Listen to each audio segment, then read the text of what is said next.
हुआ दिखा रहे हैं लोगों के ऊपर, तो सबसे पहले आरएसएस पर बैन करिए आरएसएस को। ये उससे भी बदतर संगठन है जो हिंदुत्व का कट्टरपंथा।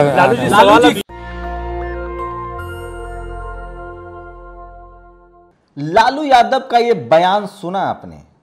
इस देश के कृष्णवंशी, कट्टर हिंदू, पिछड़े समाज के मसीहा, आरक्षण के पैरोकार और सामाजिक सौहार्द, सांप्रदायिक सौहार्द के अग्रदूत लालू यादव ने कहा है। सबसे पहले उन्होंने स्टैंड लिया है। पीएफआई पर अगर आप बैन लगा रहे हैं तो आरएसएस पर भी बैन लगाइए। पीएफआई से ज्यादा बदतर आरएसएस है। नमस्कार, मैं शंभू कुमार सिंह और आप देख रहे हैं नेशनल दस्तक। मैं इसीलिए कह रहा हूं, इस देश में लालू यादव होना संभव नहीं है। इस देश में जेल में रहकर भी समझौता न करना लालू यादव होना है। इस देश में मुख्यमंत्री रहते हुए भ्रष्टाचार की जांच करवाना लालू यादव होना है। इस देश में मुख्यमंत्री रहते हुए जेल जाना लालू यादव होना है। और इस देश में कोई सेटिंग गेटिंग न करना, अपने वसूलों पर चलना लालू यादव होना है। सोचिए, इस देश में 3 बार आरएसएस पर बैन लगा। एक बार सरदार पटेल ने लगाया, एक बार अंग्रेजों ने लगाया था, एक बार इंदिरा गांधी ने, 3 बार तो आज़ादी के बाद लगाया, बाबरी मस्जिद विध्वंस के बाद, इंदिरा गांधी ने इमरजेंसी में, और सरदार पटेल ने लगाया था जब गांधी जी की हत्या हुई थी। उस आरएसएस को राष्ट्रवादी संगठन कहा जा रहा है, हो भी सकता है, लेकिन सोचिए, इस देश की मीडिया, टीवी और अखबार, पीएफआई के 200 से ज़्यादा लोगों की गिरफ्तारी हुई है। हम सब जानते हैं कि जब मुसलमानों का संगठन है पीएफआई, उसके साथ क्या नहीं हो सकता है। जब लालू यादव को जेल में डाला जा सकता है, जब अनिल तेलतुंबड़े को जेल में डाला जा सकता है, जब हैनी बाबू को जेल में डाला जा सकता है, जब शंभू जैसे बहुजन पत्रकारों का चैनल बंद किया जा सकता है, रोज धमकियां दी जा सकती है, क्या लालू यादव हिंदू नहीं है? जो कृष्ण के वंशज हैं, जिनको कहा जा रहा है कृष्ण के वंशज हैं, सोचिए इस देश में हिंदू के नाम पर क्या होता है। इस देश में जो कहा जाता है कि भगवान वाल्मीकि ने रामायण लिखी, आज उनका समाज सड़क पर है, हाशिए पर है, सफाई कर्मचारी है।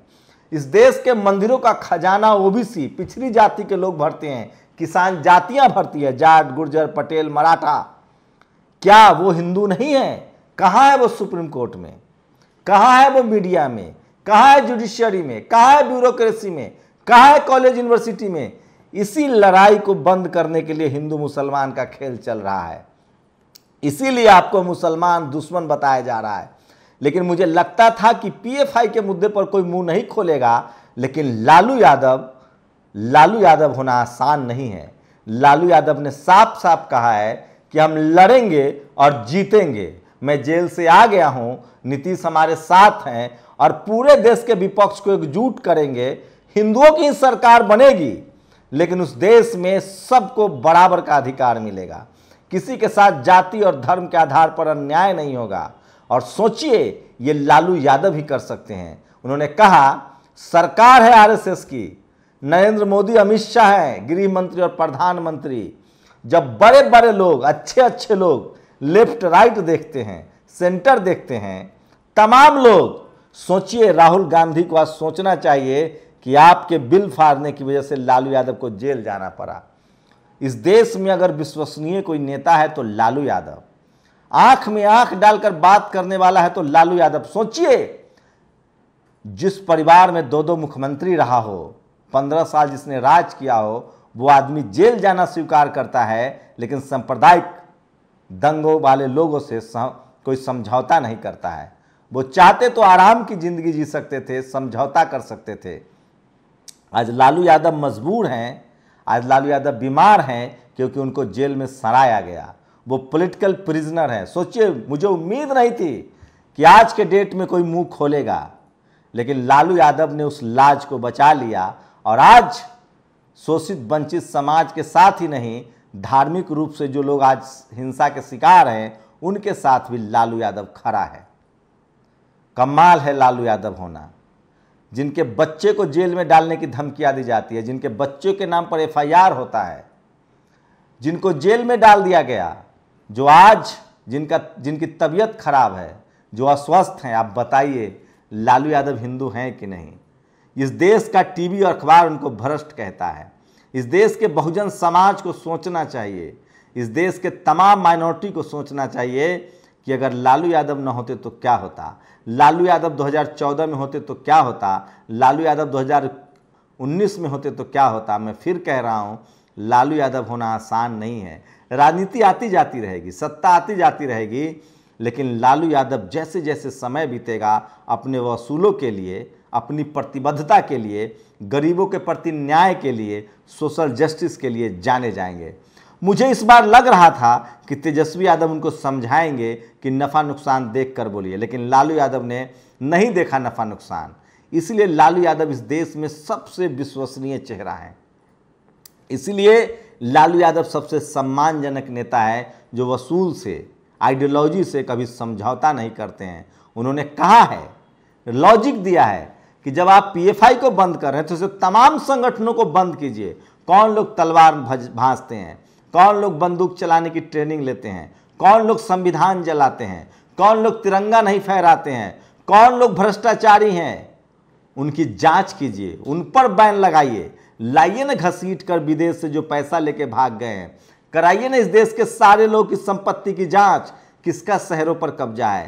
कॉलोजियम सिस्टम खत्म कीजिए। तो फिर देखिए, 2 राज्यों में चुनाव है, हिंदू मुस्लिम की रणनीति है और लालू यादव इसको जानते हैं। लेकिन उसके बाद भी लालू यादव ने कहा है कि 2014 में जो आए हैं उनको 2024 में हराएंगे, क्योंकि मैं अब जेल से बाहर हूं। सोचिए, लालू यादव होने का मतलब है विश्वसनीयता। लालू यादव को आप दरकिनार नहीं कर सकते हैं। सोचिए, इस देश में लाखों लोगों ने लालू यादव को गाली देकर अपनी रोजी रोटी चलाई है। इस देश में तमाम कॉमेडियन, तमाम फिल्मकार, तमाम एक्टर, लेकिन लालू यादव के चेहरे पर कभी सिकन नहीं आई। सोचिए, 3 बार का मुख्यमंत्री, सोचिए जिसके पास इतनी बड़ी पार्टी है, वो आदमी जेल तो चला जाता है लेकिन कोई समझौता नहीं करता है, कोई गिव एंड टेक नहीं करता है। मुझे लगता है कि बहुजन समाज में राजनीतिक रूप से मान्यवर कांसी बाबा साहेब अतुलनीय हैं, लेकिन राजनीतिक रूप से मान्यवर कांसी राम, कर्पूरी ठाकुर, लालू यादव, जगदेव प्रसाद, राम स्वरूप वर्मा, सोनेलाल पटेल, इनका कोई तोड़ नहीं है। और लालू यादव एक ऐसे चेहरे के तौर पे आज भी हैं जिनसे सोशल जस्टिस, सामाजिक न्याय और अन्याय के खिलाफ अगर कोई बात करने में सबसे आगे खड़ा होगा बिना किसी नफा नुकसान के, तो वो लालू यादव। मुझे लग रहा था कि PFI के मुद्दे पर शायद ही कोई जवान खोले, कोई मुंह खोले, लेकिन PFI के मुद्दे पर भी अगर RSS को किसी ने कटघरे में खड़ा किया है तो वो कृष्णवंशी, इस देश का सबसे बड़ा 60% आबादी वाला OBC समाज का नेता लालू यादव ने किया है। क्या लगता है आप लोगों को कि इस देश में शोषित, वंचित, पीड़ित के साथ खड़ा होना सबसे बड़ी बात नहीं है? सत्ता से सवाल पूछना सबसे बड़ी बात नहीं है? जो आदमी जेल खट रहा है, जिस पर दर्जनों मुकदमे हैं, जिसको फंसाया गया, लेकिन उस समाज को अब मान रहा है, उनका समाज उनके साथ है। इस देश के तमाम शोषित, वंचित समाज के लोग साथ हैं, इस देश के माइनॉरिटी उनके साथ है, इस देश के तमाम वो तरक्की पसंद लोग जो इस देश के संविधान में भरोसा करते हैं, वो लालू यादव की इस बात की तारीफ कर रहे हैं कि तमाम विकट परिस्थितियों में भी लालू यादव ने जो सवाल उठाया है उसका जवाब तो देना पड़ेगा।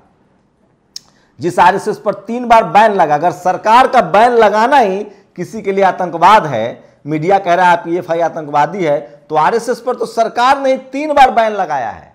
सरदार पटेल ने लगाया, इंदिरा गांधी ने लगाया, बाबरी मस्जिद के बाद लगा। तो क्या RSS को आतंकी संगठन मान लिया जाए? इस देश में हजारों ऐसे संगठन हैं जो मार काट और तलवार की बात करते हैं, जो संविधान नहीं मानते हैं, जो तिरंगे का अपमान करते हैं। उसको क्या माना जाए? सोचिए, वो कौन लोग हैं जो इस संविधान को धत्ता बताकर एक धर्म विशेष का राष्ट्र चाहते हैं। आज क्या आरोप लग रहा है PFI पर कि वो लोग 2047-2024 तक SC ST OBC को बहकाकर मुस्लिम राष्ट्र बनाना चाहते थे। इस तरह के आरोप लग रहे हैं। आप सोचिए, जो लोग दिन रात एक धर्म विशेष की राष्ट्र की बात करते हैं, वो मुसलमानों को कटघरे में खड़ा करते हैं। कोई भी अपने धर्म को मानने के लिए इस देश में स्वतंत्र है, सबका अपना फंडामेंटल राइट्स है, लेकिन इस देश की विडंबना देखिए कि SC ST OBC माइनॉरिटी के लोग कोई संगठन नहीं बना सकते हैं, कोई आंदोलन नहीं चला सकते हैं, संवैधानिक अधिकार के तहत मिले अधिकारों का उपयोग नहीं कर सकते हैं। और 3 बार का बैन संगठन राष्ट्रवादी संगठन हो जाता है और तमाम SC ST OBC माइनॉरिटी का जो संगठन है वो देशद्रोही संगठन हो जाता है। ये बात मैं नहीं कह रहा हूँ, ये सवाल लालू यादव ने पूछा है और तमाम विपक्ष के लोग अब उनके हाँ में हाँ मिला रहे हैं। मुझे लगता है कि इस देश में लोकतंत्र को लेकर, डेमोक्रेसी को लेकर एक नेता के तौर पे सबसे विश्वसनीय कोई चेहरा है तो वो लालू यादव है। आप लोग की क्या प्रतिक्रिया, अपनी प्रतिक्रिया जोड़ दीजिए। शुक्रिया। नेशनल दस्तक की आपसे गुजारिश है कि अगर इसको बचाना चाहते हैं तो नेशनल दस्तक को सब्सक्राइब करने के लिए रेड कलर के सब्सक्राइब बटन को दबाएं, फिर बेल आइकन की घंटी दबाएं। नेशनल दस्तक को बचाने के लिए बहुत जरूरी है कि हर खबर को शेयर करें, लाइक करें, कमेंट जरूर करें।